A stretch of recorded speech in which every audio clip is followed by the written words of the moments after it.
Bodily discharge. The Lord said to Moses and Aaron, "Give the following instruction to the people of Israel. Any man who has a bodily discharge is ceremonially unclean. This defilement is caused by his discharge, whether the discharge continues or stops. In either case, the man is unclean. And any bed on which the man with the disguise lies and anything on which he sits will be ceremonially unclean. So if you touch the man's bed, you must wash your clothes and bath yourself in water, and you will remain unclean until evening. If you sit where the man sat,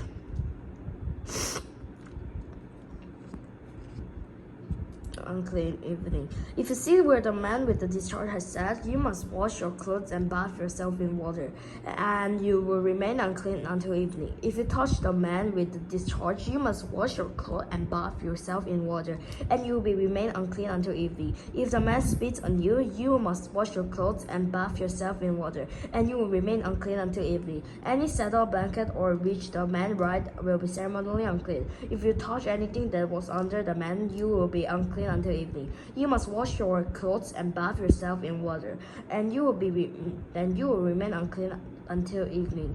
If the man touches you without first rinsing his hand, you must wash your clothes and bath yourself in water, and you will remain unclean until evening. Any clay pot the man touches must be broken. And any wooden utensil he touched must be rinsed with water. When the man with the discharge is healed, he must count off 7 days for the period of purification.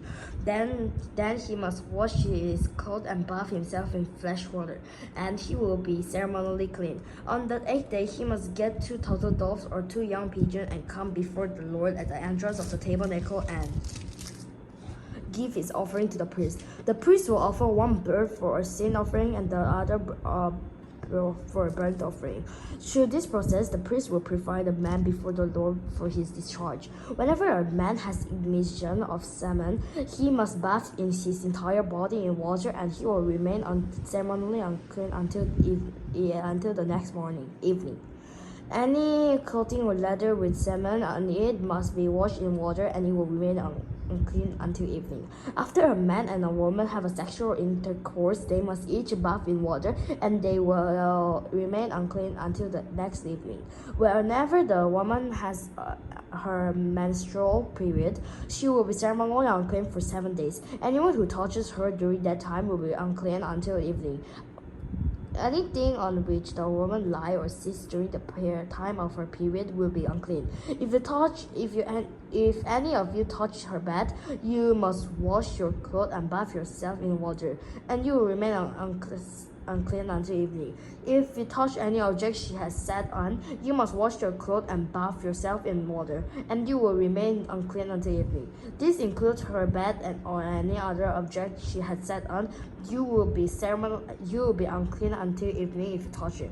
If a man have a sexual intercourse with her and her blood touches him, her menstrual impurity will be transmitted to him. He will remain unclean for 7 days, and any bed on which he lies will be unclean.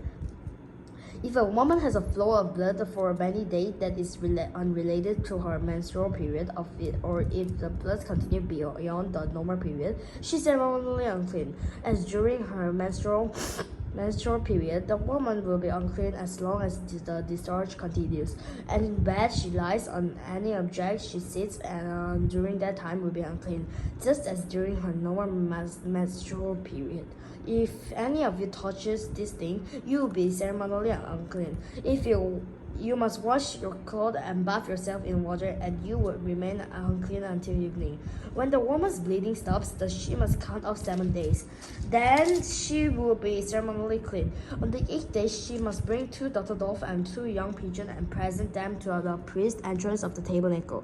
The priest will offer one for a sin offering and another for a burnt offering. Through this process, the priest will purify her before the Lord, the ceremonial impurity caused by her bleeding. This is how you guard the people of Israel from ceremonial uncleanness. Otherwise, they will die, for their impurity will defile my tabernacle that stand among them.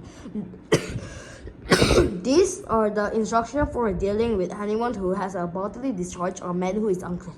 unclean because of an emission of semen or a woman during her menstrual period. It applies to any man or woman who have a body discharge and to a man who have a sexual intercourse with a woman who is ceremonially unclean.